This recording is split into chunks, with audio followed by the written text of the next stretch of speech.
Sir మనం అనుకున్నట్టు ఈ పెయిన్స్‌ని తగ్గించుకోవడానికి హరిత wellness is the best place అని మాట్లాడుకుంటున్నాం కదా! అలాగే చాలా మందికి ఈ నెక్ పెయిన్, సర్వైకల్ రీజియన్ దగ్గర అలాగే భుజాల నొప్పులు కూడా ఎక్కువ అవుతున్నాయి సార్. దానికి ప్రత్యేకమైన ట్రీట్మెంట్స్ ఏమన్నా అందిస్తున్నారా మరి?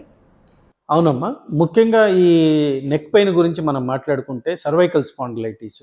ఈ సర్వైకల్ స్పాండిలైటిసు అలాగే చిన్న చిన్న యాక్టివిటీస్‌లో ఇవాళ రేపు రెగ్యులర్‌గా ఎక్సర్‌సైజ్ జీవన విధానం మనకు లేకపోవటం వల్ల ప్రతి చిన్న విషయం ముఖ్యంగా మనం చెప్పాలంటే మరి బాగా అందరికి అనుభవం ఉంటుంది. మనం హెడ్ బాత్ చేసిన తర్వాత టవల్‌తో తలని ఇటిటిటిటి గట్టిగా తుడుచుకుంటాం. ఒక్కసారిగా నెక్ క్యాచ్ అయిపోతుంది.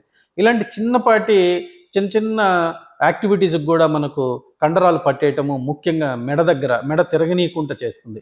అంత బలహీనంగా ఉన్న కండరాల్ని మనం ఏ విధంగా బలంగా చేయొచ్చు. సో, వాటిని మనము నెక్స్ట్ లెవెల్‌కి అంటే స్పాండిలైటిస్ లెవెల్‌కి ఎళ్ళకుండా కాపాడొచ్చు.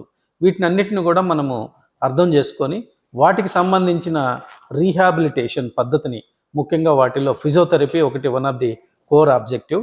వాటిల్లో ఇచ్చే మొడాలిటీస్ ఏదైతే ఉన్నాయో అల్ట్రాసౌండ్ కావచ్చు, ఐఎఫ్టీ కావచ్చు, అలాగే ఈ హరిత వెల్‌నెస్‌లో ముఖ్యంగా ఎంఎఫ్ఆర్ మయోఫేషియల్ రిలీజ్ టెక్నిక్స్ వీటిని మనము ఎలా అప్లికేషన్స్ ఈ డిసీజ్డ్ ఆర్ వీక్ మజిల్స్ మీద మనము అప్లై చేయొచ్చు అనేది ముఖ్యంగా ఈ హరిత వెల్‌నెస్‌లో చేయొచ్చు. అలాగే ఈ స్పాండిలైటిస్ వల్ల వచ్చే భుజాల నొప్పులకు కూడా మనము రేడియేటింగ్ కాకుండా మనం కాపాడొచ్చు.